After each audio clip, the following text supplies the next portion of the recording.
ভবানীপুরের বিধানসভা নির্বাচনের ফলকে চ্যালেঞ্জ করে হাইকোর্টে দ্বারস্থ মমতা বন্দ্যোপাধ্যায়। ভবানীপুর কেন্দ্রের শুভেন্দু অধিকারীর জয়কে চ্যালেঞ্জ করে হলফনামা দাখিল করলেন প্রাক্তন মুখ্যমন্ত্রী। আদালতে মমতা বন্দ্যোপাধ্যায়ের হয়ে সওয়াল করেন আইনজীবী কল্যাণ বন্দ্যোপাধ্যায়। সওয়ালে কল্যাণ বন্দ্যোপাধ্যায় বলেন, ভবানীপুর কেন্দ্রে ফল গণনার সময় 12 রাউন্ডের পর কারচুপি হয়েছে। কল্যাণ অভিযোগ করেন, 2021 সালে নন্দীগ্রামে যে রিটার্নিং অফিসার ছিলেন, এবারে ভবানীপুরে ওই একই রিটার্নিং অফিসার ছিলেন।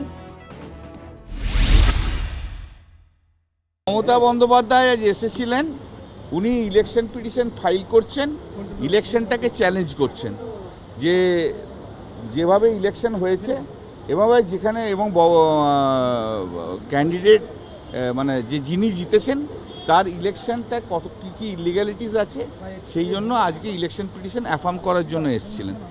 এই ভবানীপুর বিধানসভা কেন্দ্রের ইলেকশনটাকে চ্যালেঞ্জ করার জন্য এসেছিলেন। বায়াসনেস তো ছিল, তা নাহলে হবে কেন এরকম, হঠাৎ করে হবে কেন? এবং যারাই ফেভার করেছে শুভেন্দু অধিকারীকে তাদেরই ভালো ভালো পোস্টে নিয়ে আসা হয়েছে। That's correct.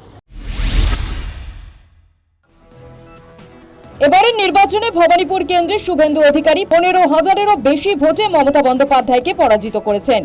গণনার দিন বেশ কয়েক রাউন্ড গণনা বাকি থাকতেই শাখাওয়াত মেমোরিয়াল গণনা কেন্দ্র ছেড়ে বেরিয়ে যান মমতা বন্দ্যোপাধ্যায়।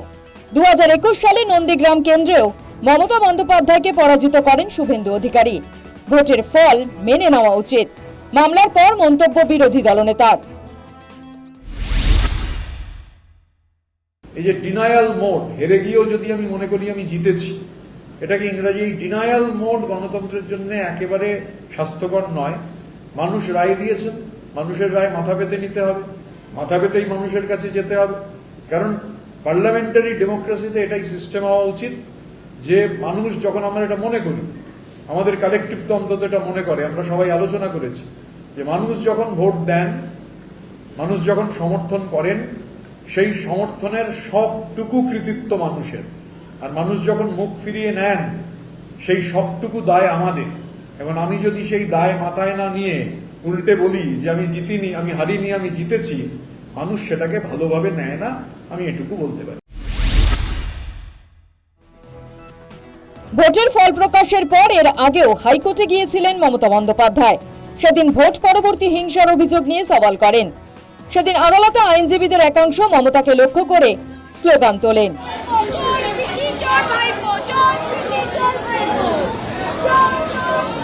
উত্তপ্ত হয়ে ওঠে আদালত চত্বর। মঙ্গলবার অবশ্য সেই রকম কোনো ঘটনা ঘটেনি। News time.